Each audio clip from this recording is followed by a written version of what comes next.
जिंदगी में बंदगी तू करना है। जिंदगी में बंदगी तू करना है। जिंदगी बे बंदगी शर्मिंदा है। जिंदगी बे बंदगी शर्मिंदा है। आए थे हम कुछ न कुछ खरीदने को, जैसे है रोशन मेरे कल्बों हो।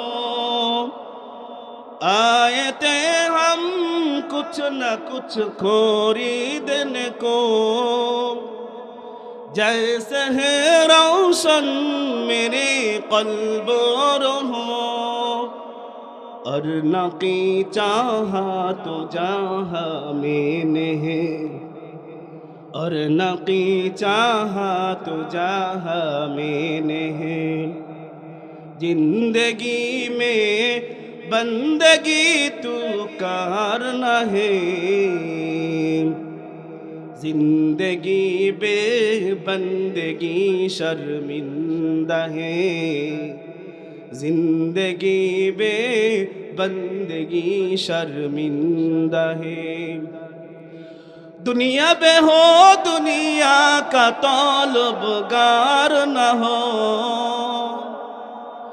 बजर से गुजार हो खरीदार न हो। ये दुनिया एक मिथिल कागज फूल है।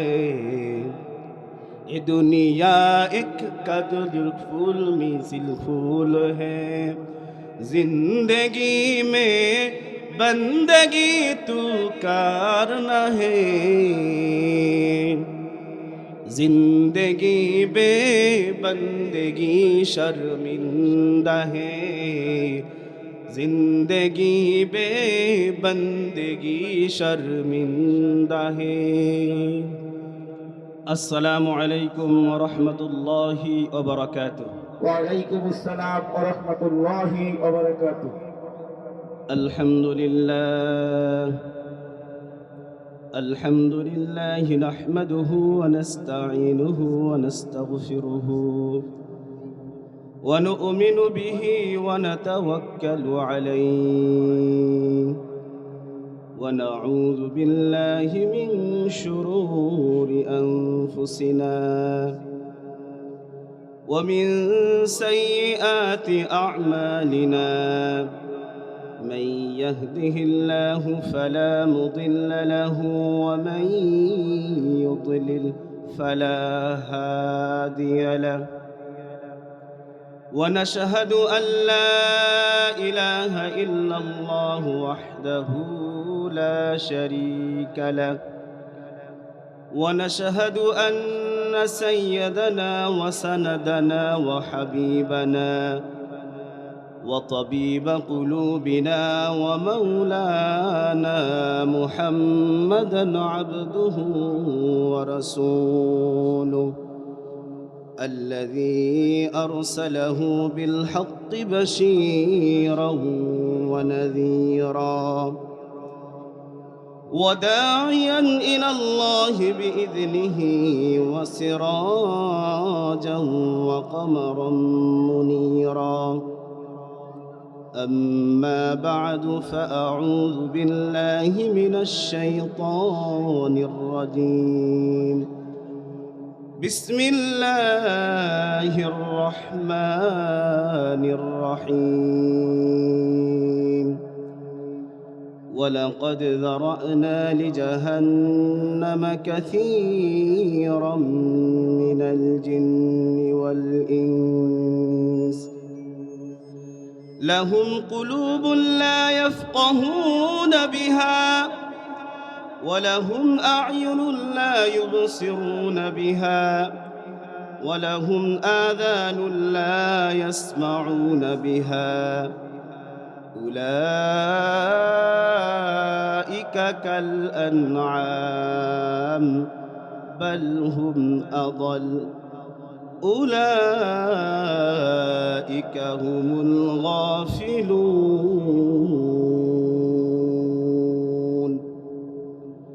وقال تعالى: يا أيتها النفس المطمئنة ارجعي إلى ربك راضية مرضية فادخلي في عبادي وادخلي جنتي. وقال رسول الله صلى الله عليه وسلم: المسلم من سلم المسلمون من لسانه ويده، أو كما قال النبي عليه الصلاة والسلام. আল্লাহ রাব্বুল আলামিন আমাদেরকে এই জান্নাতের বাগানে আসার বসার, কিছু বলবার কিছু শুনবার তৌফিক দান করেছেন। এজন্য সেই মহান মালিকের দরবারে আমরা শুকরিয়া আদায় করি, বলি আলহামদুলিল্লাহ। আলহামদুলিল্লাহ। আমাদের এই জবান দিয়ে যে আমরা আলহামদুলিল্লাহ বলতেছি, এই জবানটা দিয়েছেন কে? আরো জোরে বলেন কে? তাহলে এই আল্লাহর দেওয়া জান, আল্লাহর দেওয়া মাল, আল্লাহর দেওয়া জবান, এই দিয়ে শুকরিয়া আদায় করতে হবে কার বলেন? আল্লাহ।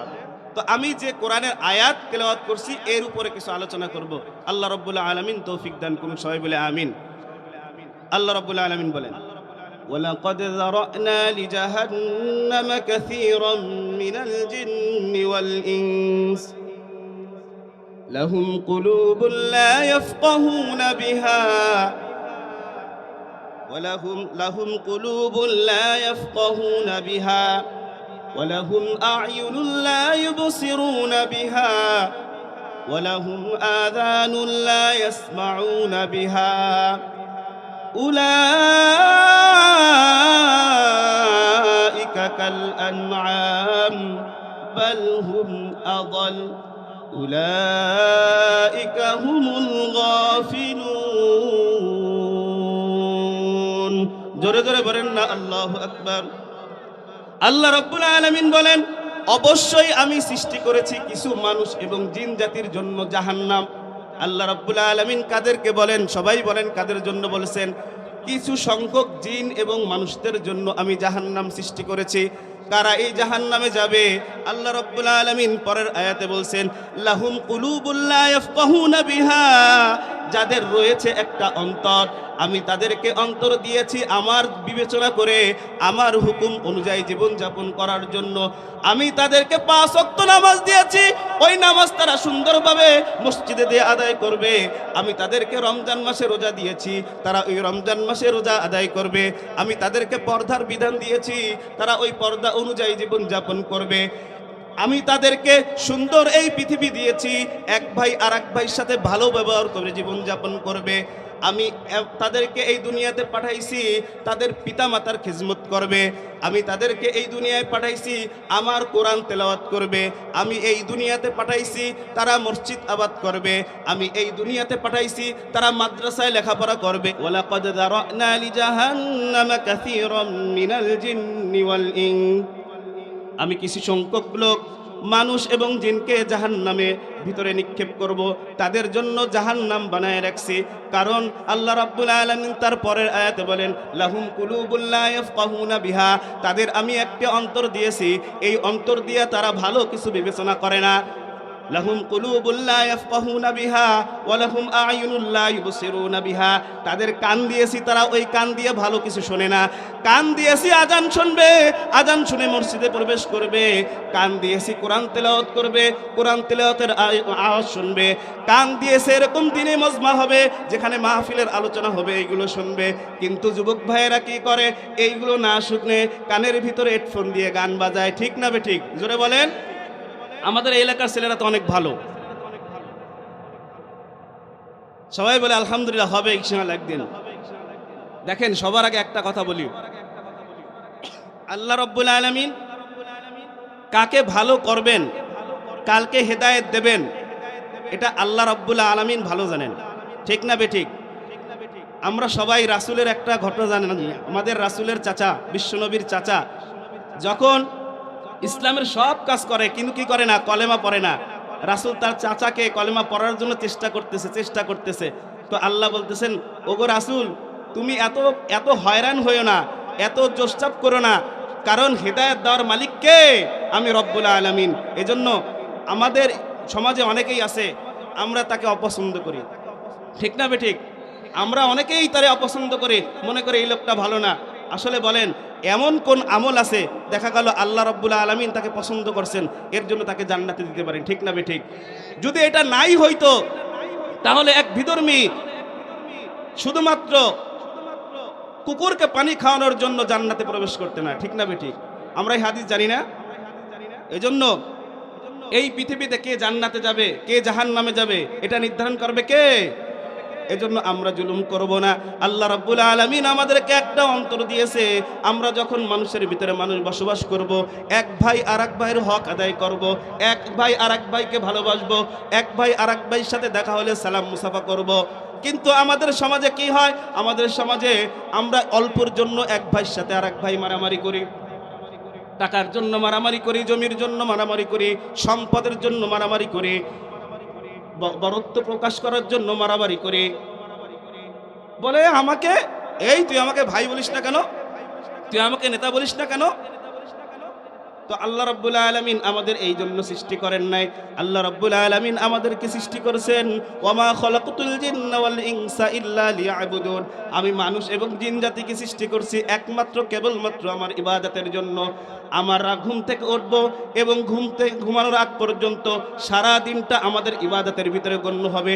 আল্লাহ রাব্বুল আলামিন আমাদেরকে 5 ওয়াক্ত নামাজ দিয়েছেন। বলেন তো কয় ওয়াক্ত নামাজ? 5 ওয়াক্ত নামাজ দিয়েছেন। আল্লাহ রাব্বুল আলামিন কোনো কিতাবে বলেন নাই যে একটা মানুষ ঘুম থেকে উঠে নিয়ে ঘুমানোর আগ পর্যন্ত আমার কাজই করতে হবে। আল্লাহ রাব্বুল আলামিন আমাদেরকে একটা সুন্দর বিধান দিয়েছেন। সেই বিধানটার নাম কি বলতে পারেন? বলেন বলেন আল কোরআন। জোরে বলেন কি? আল কোরআন। কিন্তু আমরা এই কোরআনের ধারে কাছেও যাই না, কোরআনের মাদ্রাসার ধারে কাছেও যাই না। একটা বাচ্চা যখন ভর্তি করবে কয় মাদ্রাসা যেয়ে কি করব, ওর তো কোনো ভবিষ্যৎ নাই, বেতন কম। দেখেন আজকে একটা আপনাদের উদাহরণ দেই, আজকে একদম সচক্ষে আপনারা দেখে যান। আমরা 5টা ভাই বোন। কয়টা ভাই বোন? 5টা ভাই বোন। আমার 3 বোন অনেক শিক্ষিত, মাস্টার্স কমপ্লিট সবার। তো দেখেন আজকে আমি এই চেয়ারে কি কারণে বসতে পারছি আপনারা বলেন? শুধুমাত্র কোরআনের কারণে। কিসের কারণে? না হলে আমার মতো হতভাগা, আমার মতো নাদান ব্যক্তির এখানে বসার তৌফিক ছিল না। বসাইছেন কে? কিসের বরকতে বলেন? কোরআনের বরকতে। কিসের বরকতে? কোরআনের বরকতে। আল্লাহ রাব্বুল আলামিন কোরআনের এত মর্যাদা দিয়েছেন। আল্লাহ রাব্বুল আলামিন রমজান মাসকে এত বরকত কেন দিয়েছেন? আল্লাহ রাব্বুল আলামিন বলেন শাহরু রমাদানাল্লাযী উনজিলা ফীহিল কুরআন। কারণ এই রমজান মাসেই কোরআন নাজিল হয়েছে, ঠিক না বেঠিক? দেখেন কোরআনের কি দাম। এই কোরআন যখন একটা কাঠের পরে দেওয়া হবে ওই জিনিসটার নাম হবে রেহাল। কি হবে বলেন? রেহাল। রেহালটা কি আমরা কেউ পাড়া দেই? বলেন দেই। কিন্তু ওরকম কাঠের টুকরা অহরহ আমাদের সামনে পড়ে আছে, আমরা পাড়া দিয়ে চলে যাচ্ছি। কিন্তু বুঝবান ব্যক্তি ওই রেহালকে পাড়া দেবে না। কেন বলেন? কারণ ওই রেহাল কোরআনের সম্পর্কে স্পর্শে থাকে, ঠিক না বেঠিক? দেখেন একই কাপড় রাস্তায় ফেলানো হয়, আমাদের এই গায়ের পোশাকও যদি ফেলানো হয় আমরা পাড়া দিয়ে চলে যাব। কিন্তু যদি আমরা বুঝি এটা জুজদান, এটা কোরআন শরীফের সাথে থাকে, আমরা কি কেউ পাড়া দেব? বলেন কেউ পাড়া দেব না। কারণ ওইটা সম্মান, কারণ ওইটা ছিল কোরআনের সাথে, ঠিক না বেঠিক? এরকম কোরআনের সাথে যারা সম্পর্ক করবেন আল্লাহ রাব্বুল আলামিন তাদের সম্মান এই দুনিয়াতেও দেবেন, আখিরাতেও দেবেন। আল্লাহ রাব্বুল আলামিন রাসূলকে বলেন কিতাবুন আনজালনাহু ইলাইকা লিতুখরিজান নাস মিনাজ যুলুমাতি ইলান নূর। ওগো রাসূল আমি আপনার উপর এমন একটা কিতাব নাজিল করেছি যে কিতাবটা হচ্ছে হেদায়েতের পথ প্রদর্শক। এই কিতাব অনুযায়ী যদি কেউ জীবন যাপন করে তাহলে তার জীবনটা সুন্দর হবে, তার জীবনটা অনেক সুখময় হবে, সে জান্নাতের উচ্চ মাকাম দান করবে আল্লাহ রাব্বুল আলামিন। ওই অনুযায়ী যদি আমরা জীবন যাপন করি। কিন্তু অনেকেই আছে বলে কি কোরআন পড়লে না বুঝে পড়লে লাভ নাই, বলে না? অনেকে বলে কি কোরআন না বুঝে পড়লে লাভ নাই। আমি আপনাদেরকে বলে যাই যদি কোনো আলেম এই হাদিস উল্টাইতে পারে তাহলে সে যা করবে আমি তাইতে নিজে রাজি। কোরআন বোঝার দরকার নাই, আপনি পড়তে পারেন না তাও দরকার নেই, শুনলেও সওয়াব, আঙ্গুল দিয়ে নাড়াবেন তাতেও সওয়াব। সুবহানাল্লাহ বলবেন না? একটু জোরে বলেন। আমি তো বক্তা না, আপনাদের সাথে একটু আলোচনা করতেছি।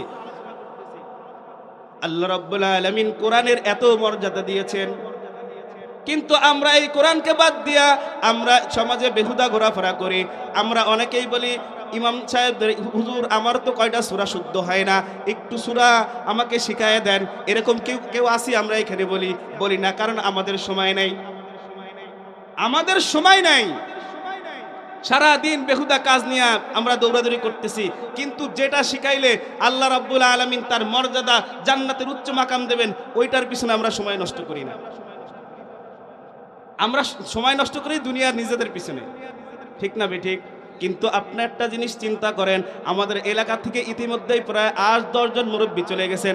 যদি আপনার নামটাও এর ভিতরে চলে আসতো তাহলে আপনার অবস্থা কেমন হইতো আপনি চিন্তা করেন।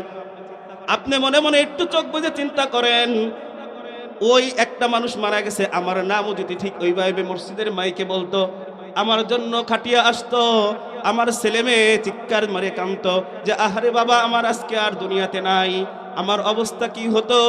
মানুষ যখন মারা যাবে, মানুষকে যখন কবরে রাখা হবে, তখন তার কাছে জিজ্ঞাসা করবে মার রব্বুকা ওয়া মান দীনুকা ওয়া মান নাবিয়্যুকা। যারা কোরআন হাদিসের সাথে থাকে নাই, যারা মুর্শিদের সাথে থাকে নাই, যারা আলেমের সাথে থাকে নাই, যারা কোরআনের কিছুই শেখে নাই, তারা এই প্রশ্নের জবাব দিতে পারবে না। তখন হায় হায় হায় হায় করবে, আহারে কি করলাম, আমাকে আবার দুনিয়াতে পাঠানো হোক। কিন্তু আর দুনিয়াতে পাঠানো হবে না। তখন তাকে বলা হবে তোমার নিশ্চিত জাহান্নাম। তখন আর আফসোস করে কোনো লাভ হবে না। এজন্য ভাই দোস্ত বুজুর্গ সম্মানিত মুসল্লিয়ান ইকরাম, আমরা এখানে আসি, আমরা এই যে কথাগুলো বলতেছি এটাই হইল নসিহত। কবরে যখন যাবে তখন জিজ্ঞাসা করা হবে তোমার মসজিদের ইমাম সাহেব কি তোমাকে বলে নাই কোরআন শেখো? তোমার অমুক এলাকায় মাহফিল হয়েছে, তোমাকে বলে নাই কোরআন শেখো? তুমি যখন মসজিদে গেছিলা, মাহফিলে গেছিলা, তোমাকে বলে নাই কোরআন শেখো? তুমি শেখো নাই, তুমি দূর দূর করে সারাই দিছো, তুমি নিজের কাজের জন্য ব্যস্ত হয়েছো, তোমার একটুও সময় ছিল না এই কোরআন শেখার, তোমার একটুও ছিল না তোমার জন্য। কারো জন্য দরকার নাই, কোরআন শিখলে কার লাভ বলেন তো? তো আল্লাহ রাব্বুল আলামিন যে আয়াত বলছি, ওয়ালাকাদ জারানা লিজাহান্নামা কাসীরাম মিনাল জিন্নি ওয়াল ইনস লাহুম কুলুবুন লা ইয়াফকাহুনা বিহা ওয়া লাহুম আ'য়ুনুন লা ইউবসিরুনা বিহা ওয়া লাহুম আযানুন লা ইয়াসমাউনা বিহা উলাইকা কাল আনআম বাল হুম আযাল উলাইকা হুমুল গাফিলুন। আল্লাহ রাব্বুল আলামিন এই আয়াতের তরজমায় বলেছেন যে মানুষকে আমি অন্তর দিয়েছি, সেই অন্তর অনুযায়ী বিচার করে না।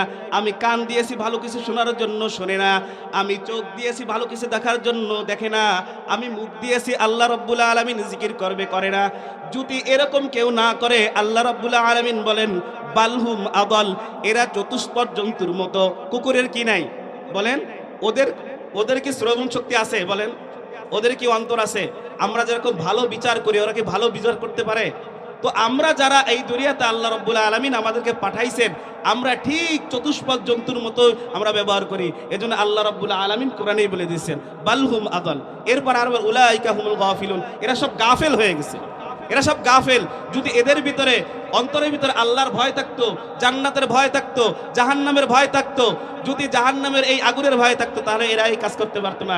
আল্লাহ রাব্বুল আলামিন আমি যা বললাম এবং যা আপনারা শুনলেন, আমাদের সবাইকে আমল করার তৌফিক দান করুন, সবাই বলে আমিন।